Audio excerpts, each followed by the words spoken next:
வணக்கம். கனடிய தமிழன் இன்று உங்கள் முன்னிலை ஒரு திரை விமர்சனம்.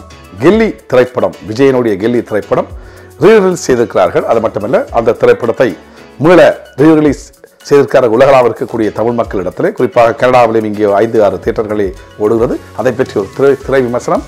தயவு செய்து மறக்காமல் பாருங்கள் தொடர்ச்சி வரை. அது மட்டுமல்ல, என்னுடைய சேனலை சப்ஸ்கிரைப் பண்ணுங்கள். இதுபோல சுவாரஸ்யமான விடயங்களை உங்கள் முன்னிலை கொண்டிருக்கும்.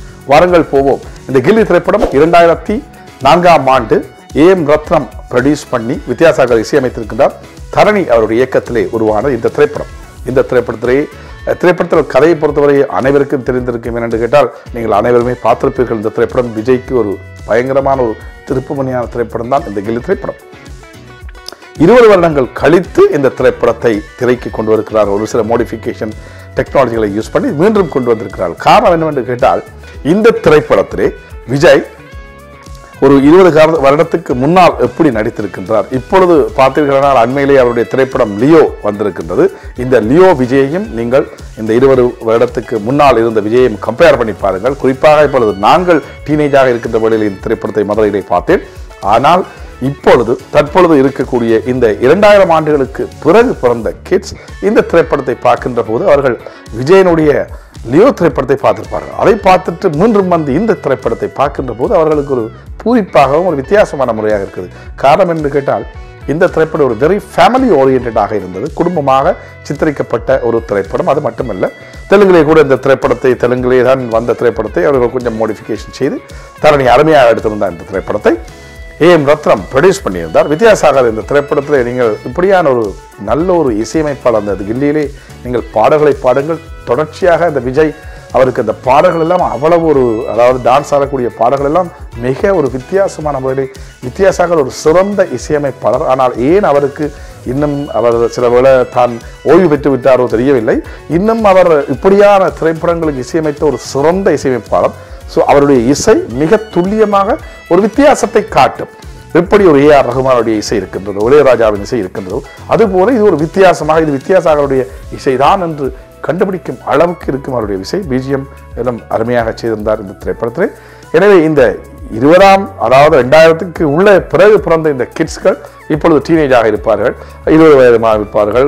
16 to 17, 18 வந்து அப்புறம் 20 இருக்கக்கூடிய இவர்கள் எல்லாம் பார்த்து மகிழ்வதற்கு விஜயை, அவர் ஒரு சாதாரணமான ஒரு நடுத்தர ஃபேமிலியிலே பிறந்து ஒரு கபடி எல்லாம் விளையாடி ஒரு அட்டகாசமாக டான்ஸ் எல்லாம் பண்ணி, அதை விட அவரை நீங்கள் இந்த திரைப்படத்தை பார்த்தீர்களானால் இந்த லியோவோடு கம்பேர் பண்ணும்போது மிக இளமையாக இருப்பார். த்ரிஷாவும் அதிலே ரொம்ப இளமையாக இருக்கின்றார், ஒரு லவராக வருகின்றார். திரைப்படம் பார்ப்பதற்கு சுவாரஸ்யமாகும். அடுத்து என்ன நடக்கும் என்பதும் இருக்கும். அது மட்டுமல்ல, நண்பர்கள் இப்ப நீங்கள் பார்த்தீர்களானா இந்த 2000க்கு பிறகு இப்படியான நட்புகள் காலேஜுகள் எல்லாம் கிடைப்பது மிக அரிது. ஆனால் இந்த 90ஸ்லே பார்த்தீர்களானால் 90s 2000கள் வரைக்கும் பார்த்தீர்களானால் அந்த காலேஜ் நண்பர்களுடைய ஒரு கூட்டங்கள், ஒரு உறவு ரொம்ப ஒரு நல்ல சுவாரஸ்யமாக இருக்கும். அதை இந்த திரைப்படத்திலே பார்க்கக்கூடிய மாதிரி இருக்கும். இவ்வளவு வருடம் கழித்த ஒரு திரைப்படத்தை விஜய்க்காகத்தான் இந்த திரைப்படத்தை திருப்பி ஞாபகமாக போட்டிருக்கிறார். என்றால் விஜய் மேலும் அரசியலுக்கு போகிறார். எனவே இனிமேல் காலகட்டத்திலே அவர் எப்படி நடிப்பார் என்று தெரியவில்லை. ஆனால் அவர் நடித்தார். பார்ப்பதற்கு இங்கே ரசிகர் கூட்டம் இருக்கின்றது. அவர் ஒரு நல்ல நடிகன், திறமையான டான்ஸ் ஆடக்கூடியவர். அவருடைய படத்தை இப்போ விஜயன் த்ரிஷாவை நீங்கள் கம்பேர் பண்ணி பார்த்தால், லியோவுக்கும் இந்த கில்லியையும் கம்பேர் பண்ணி பார்த்தீர்களானால் அவர் பெரிதாக தோற்றம் தெரியவில்லை. அதே அப்படியே தான் கொஞ்சம் மாறுபட்டு ஒரு 20 வருட காலத்திலே ஒரு சிலரெல்லாம் பார்த்தீர்களா தோற்றமே அழிந்து விடுவார்கள். ஒரு 20 வருட காலத்திலே எங்களுடைய உடல் பாகங்கள் எல்லாம் மாறிவிடுவார்கள். அவர்கள் அப்படியே அதை மெயின்டைன் பண்ணி இன்னும் அழகாக இருக்கின்றார்கள். தற்போது வரக்கூடிய படங்கள் இது. இந்த படத்துல மிகவும் இளமையாகவும் ஒரு துடிப்பாகவும் இருக்குது, ஒரு ஆனந்தமாக இருக்குது. தியேட்டரில் இப்ப கிட்ஸ் எல்லாம் பார்க்கின்ற போது ஜாலியாக பார்க்கிறார்கள், ஆடுகிறார்கள், ஒன்ஸ் மோர் என்று சொல்லுகிறார்கள். விரும்பி இந்த சில பாடல்கள் எல்லாம் அவருடைய அந்த ஆட்டங்கள், ஒரு மிடில் கிளாஸ் ஃபேமிலியில் இருக்கக்கூடிய ஒரு பையன் எப்படிலாம் இருப்பார், எப்படிலாம் வரும். அது மட்டுமல்ல, பிரகாஷ் ராஜுடைய வில்லத்தன்மை உங்களுக்கு தெரியும். அவர் தனக்கென்று ஒரு தனியாக ஒரு முத்திரை படித்த ஒரு சிங்கம், அப்படிப்பட்ட திரைப்படத்தில எல்லாம் ஒரு அட்டகாசமாக நடித்த ஒரு நல்ல நடிகன் பிரகாஷ் ராஜ். அதில் எந்தவித மாற்று கருத்தும் இல்லை. அப்ப அதெல்லாம் பார்க்கின்ற போது இந்த கிட்ஸுக்கெல்லாம் பிடித்திருக்கின்றது. அப்ப கூடுதலாக எங்களுடைய ஏஜ்ல இருக்கின்றவர்கள் எல்லாம், நாங்கள் எல்லாம் டீனேஜாக இருக்கின்ற போது இந்த திரைப்படத்தை 2-3 தடவை பார்த்து விட்டோம். ஆனால் இப்பொழுது இந்த திரைப்படத்தை ஒரு மீள போடுகின்ற போது புதிதாக வந்த திரைப்படத்தை விட பயங்கரமாக ஓடுகிறது. அப்படி என்று கேட்டால் என்ன அர்த்தம் என்று கேட்டால், அந்த மாதிரி டைரக்டர்ஸ்கள் அப்படியான படங்களை தந்திருக்கிறார்கள் மக்களுக்கு. இன்னுமே அப்படியான நல்ல ஃபேமிலி நல்ல படங்களுக்கு நல்ல மதிப்பு மரியாதை இருக்கின்றது என்பதை இந்த திரைப்படங்கள் காட்டுகின்றது. இப்பெல்லாம் பெரிய டைரக்டர்ஸ் அட்லி மற்றும் லோகேஷ் கனகராஜ் எல்லாம் வந்து பிரம்மாண்டமாக செலவு பண்ணி எடுக்கக்கூடிய ஒரு டைரக்டர்ஸ்.